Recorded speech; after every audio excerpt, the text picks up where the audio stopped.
Olá! Para o Ministério da Cultura, ciência não é cultura. E apenas a difusão das manifestações artísticas é que podem receber isenções fiscais.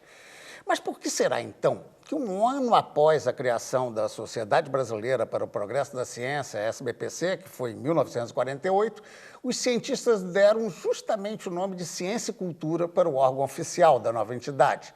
E o filósofo da natureza Galileu, aquele que dizia que a Terra se movia em torno do Sol, ele foi perseguido pelos conceitos da época, já que não tinha como provar a teoria. Como a impressão geral é de que a ciência tem por base a razão, a busca por provas, e a arte lida com emoções, cabe analisar a relação entre ciência e cultura nesses tempos em que a tecnologia, que é a aplicação prática da ciência, muda hábitos, costumes, maneiras de ser e de pensar. Nossos convidados vão nos ajudar a entender os limites e convergências entre ciência e cultura. Tânia Cremonini de Araújo Jorge é médica com doutorado em biofísica, pós-doutorado no exterior e professora do Instituto Oswaldo Cruz, lá da Fiocruz. É uma pesquisadora dedicada à imunologia da doença de Chagas. Ela desenvolve materiais educativos e tecnologias sociais, articulando ciência, arte e saúde. Organizou um livro recentemente sobre ciência e arte. Roberto Cante Lima, professor titular da Universidade Federal Fluminense, a UF, e da Universidade Gama Filho. Ele começou Direito, depois fez mestrado, doutorado e pós-doutorado em Antropologia Social. É coordenador do Instituto de Estudos Comparados em Administração Institucional de Conflitos, voltado para a pesquisa, formação de quadros qualificados e difusão de tecnologias sociais. Henrique Antum é graduado em desenho industrial, mestre em filosofia e doutor em comunicação. Atualmente é professor lá do Departamento de e diretor também do Departamento de Fundamentos da Comunicação e também trabalha no programa de pós-graduação de comunicação. Ele coordena o grupo de pesquisa Cybercult da Escola de Comunicação da Universidade Federal do Rio de Janeiro, a UFRJ.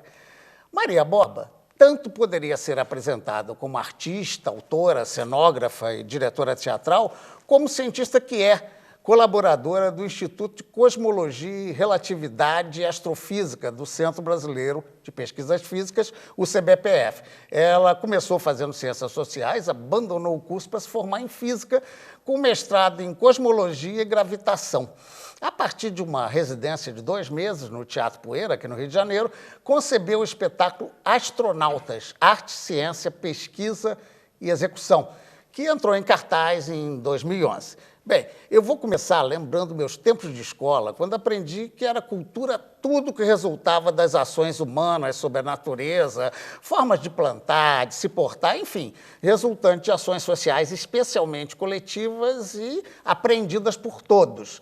Eu vou começar logo com Kant para ver por que esse conceito aí do Ministério da Cultura, aquele que eu aprendi na escola, não é válido? É válido. Para os antropólogos, a cultura é uma expressão de todos os significados, né, que são produzidos pelos seres humanos e, portanto, essa categorização da cultura como um espaço separado, né, do mundo social é uma coisa, vamos dizer assim, compartimentada, né? Quer dizer, você olhar um aspecto da vida social, especialmente em muitos lugares, por exemplo, você não faz essa distinção entre arte, cultura, ciência, conhecimentos naturalísticos, etc.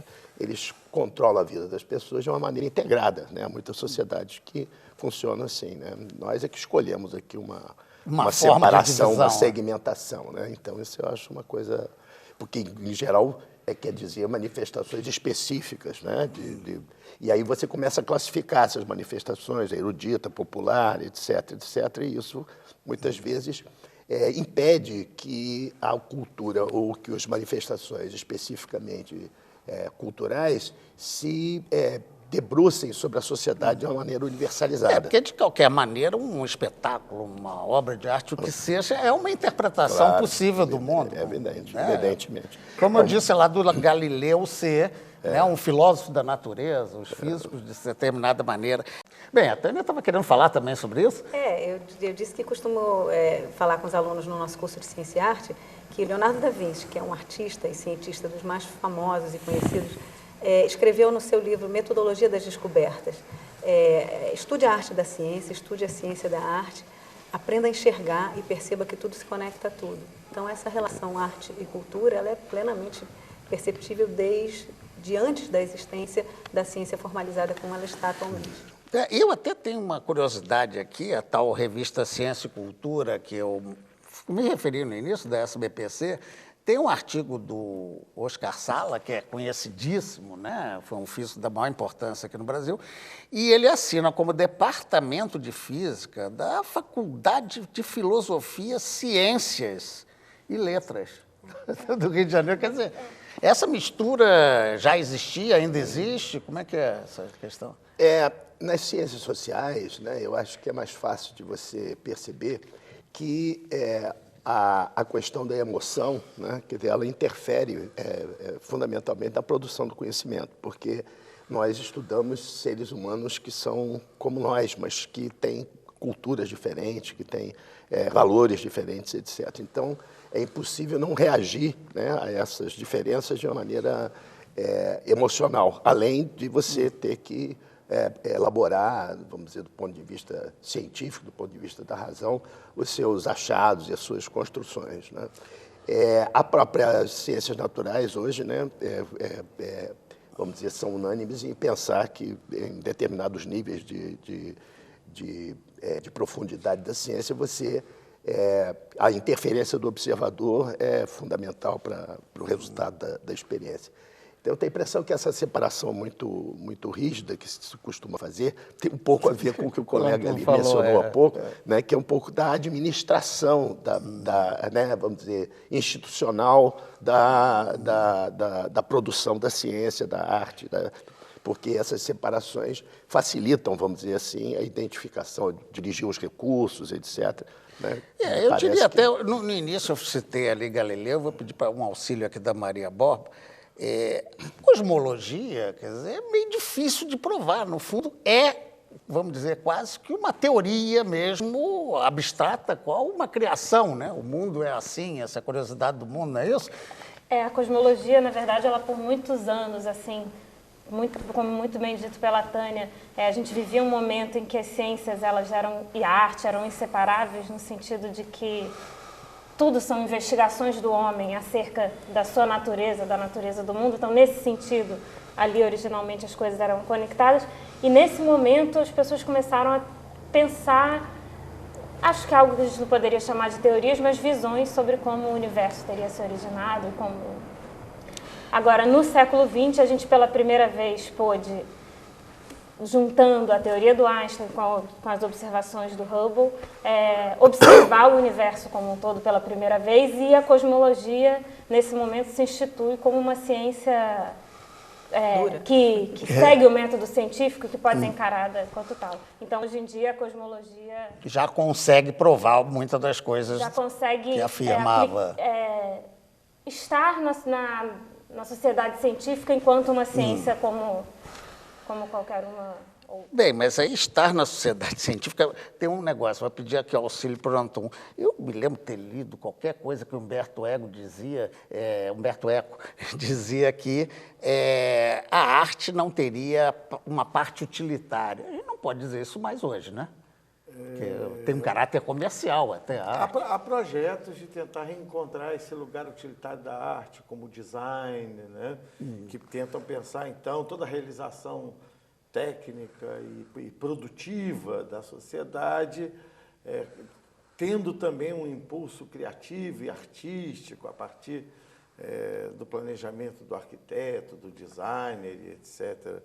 Mas eu não acredito que seja esse o ponto que reintroduz ou subtrai a arte da sociedade, né? Nós vivemos hoje numa sociedade em que o capital está ancorado não mais na produção material, mas na invenção e na elaboração imaterial. E o dinheiro só se faz se você criar ou inventar coisas. É a diferença entre o iPod ou nada. Né? É a diferença entre você inventar aquilo que movimenta a cultura e motiva as pessoas ou sofrer o impacto do desgaste que as pessoas têm para com aquilo que está aí. Isso. Bem, Tereza, quer dar uma palavrinha? Que a gente já vai para o intervalo daqui a pouco. Vamos lá. Não, só comentar que na Grécia Antiga, a palavra que designava arte era técnica. Que técnica deriva, então, técnica e tecnologia. Então, né, inicialmente era tudo uma coisa só. Agora, hoje em dia, você tem essa separação de uma forma muito intensa. E é realmente cada vez mais difícil a união. Existe um movimento para se conseguir essa reunião, esse reencontro de arte e cultura, de ciência, arte e cultura. Né? Porque a ciência está apartada, não só nos ministérios, nos editais, mas no pensamento. Se você perguntar às pessoas, ciência é razão e cultura é emoção. Né? Mas não dá para fazer ciência sem emoção. Vamos Inclusive, há uma certa desqualificação hoje aqui no Brasil, contemporânea, das ciências sociais, não é isso? Que passaram, de vez em quando, a se chamar de humanidades. Não é isso? Quer dizer, voltou a uma ideia de que as ciências sociais e as ciências humanas não são ciências, são, né, humanidades, que é um título genérico. Né? Nós temos editais, ela falou edital, me lembrei, porque é edital de humanidades, eu acho... Que se opõe aos editais de ciência e tecnologia. Exatamente, entendeu? Quer dizer, uma vez a FAPERJ costuma fazer isso, edital de humanidades e edital de ciência e tecnologia. Bem, esse movimento, vamos fazer o seguinte, vamos começar a discutir esse movimento de junção, já que existe uma separação formal, né, ou formalizada aí na distribuição de verbas, aí como chegamos à conclusão. Nós vamos fazer essa discussão depois de um breve intervalo, a gente volta já já, espere um pouquinho.